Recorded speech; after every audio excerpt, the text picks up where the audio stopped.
Dear students, I welcome you all to my channel My English My Joy। आज के इस video में हम डिस्कस करेंगे एक poem no man are foreign and this poem has been written by James कर्टम।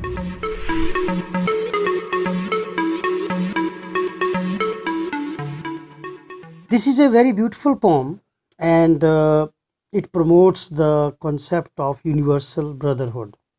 विश्व एक परिवार है, इस भावना को यह पोइम प्रमोट करती है कि अगर हम अपने ही लोगों से, अगर हम किसी दूसरी कंट्री के लोगों से हेट करते हैं तो हम अपने से ही हेट करते हैं और हम इस अर्थ की सैंक्टिटी को, इस अर्थ की प्योरिटी को डिफाइल करते हैं, स्पॉइल करते हैं और पोल्यूट करते हैं।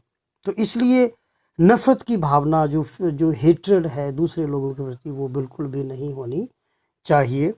और एक और मैसेज कन्वे करती है पोइम कि peace brings prosperity, peace brings prosperity and war brings destruction.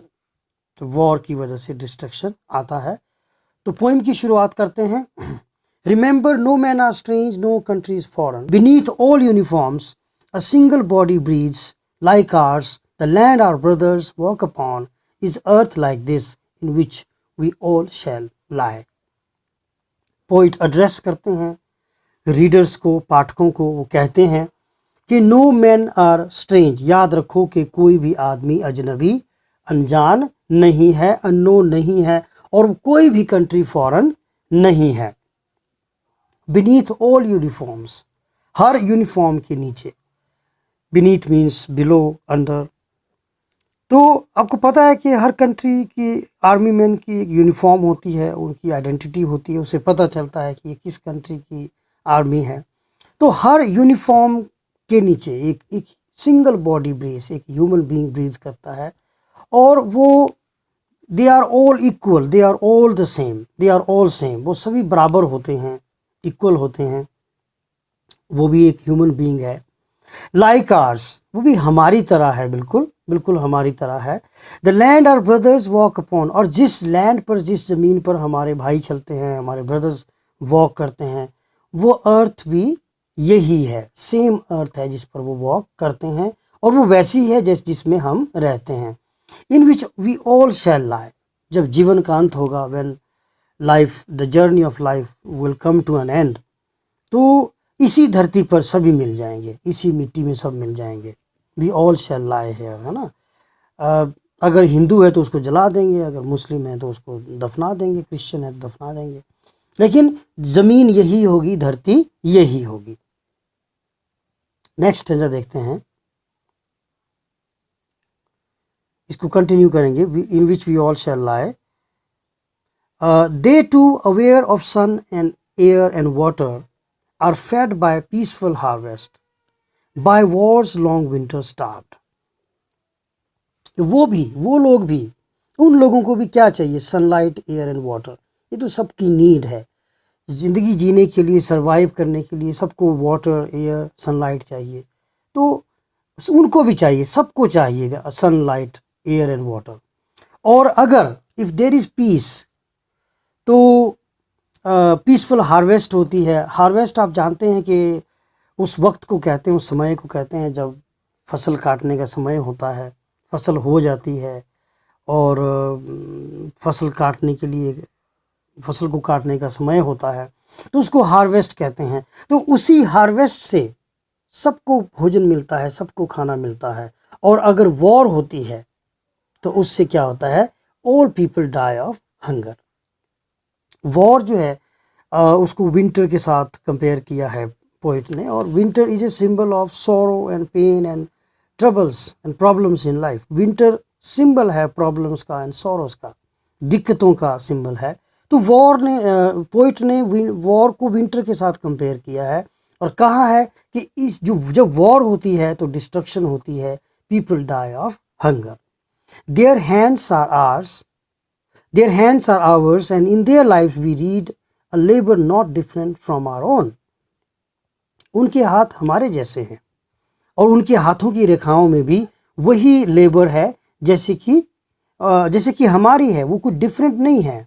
अगर हम मेहनत करेंगे, पॉजिटिव डायरेक्शन में हम मेहनत करेंगे तो हमें कामयाबी मिलेगी, प्रॉस्पेरिटी मिलेगी।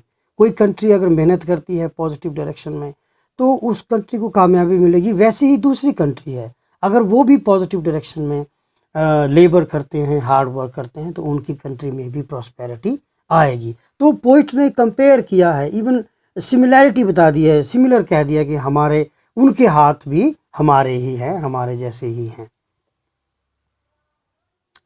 रिमेंबर, फिर एड्रेस करते हैं पोइट रीडर्स को और कहते हैं कि they have eyes like ours that wake और स्लीप। उनकी भी आंखें हैं और वो आंखें भी जगती हैं और सोती हैं जैसे कि हमारी आंखें हैं।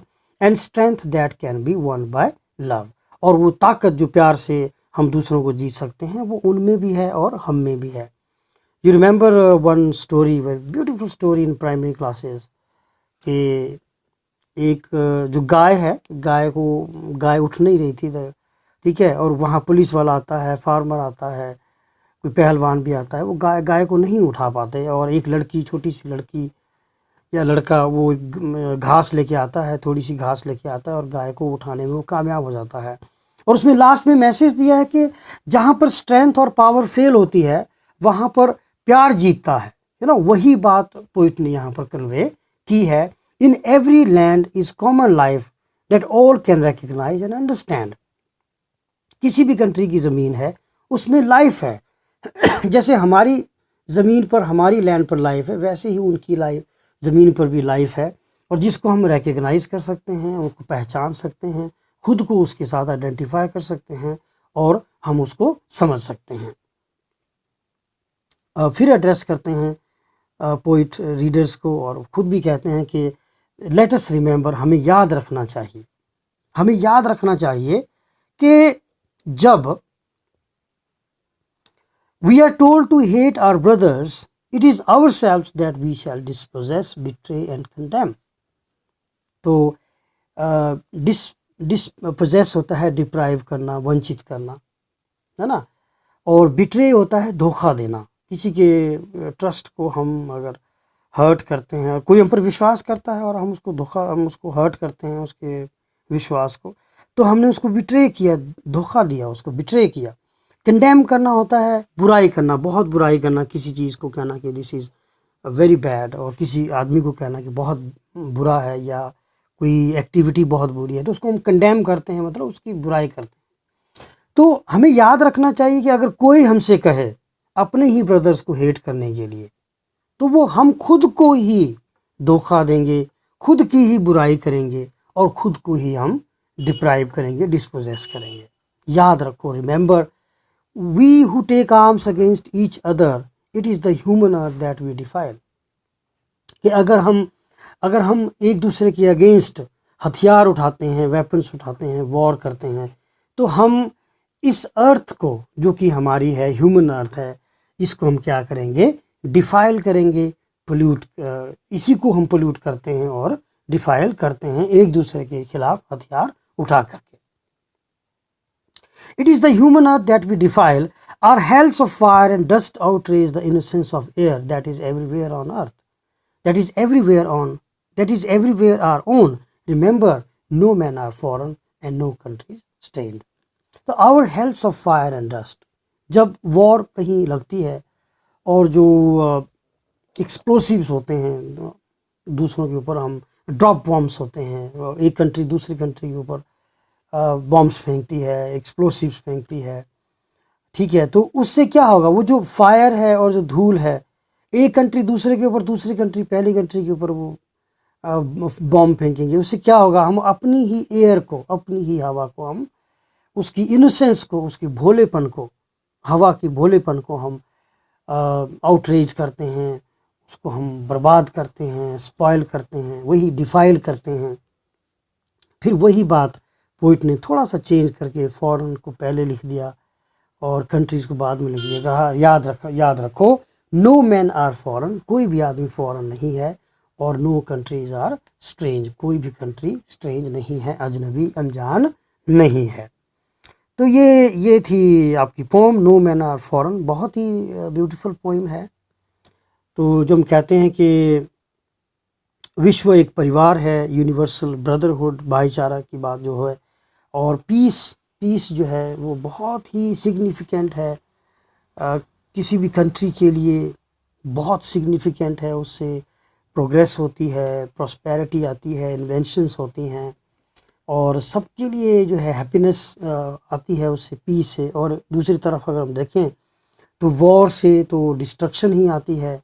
हमारी अपनी कंट्री के आर्मी मैन मारे जाते हैं, दूसरी कंट्री के आर्मी मैन मारे जाते हैं, और कई बच्चे अनाथ हो जाते हैं, कई mothers they lose their children, है ना। तो वॉर जो है डिस्ट्रक्शन लाती है, it's not good for anybody.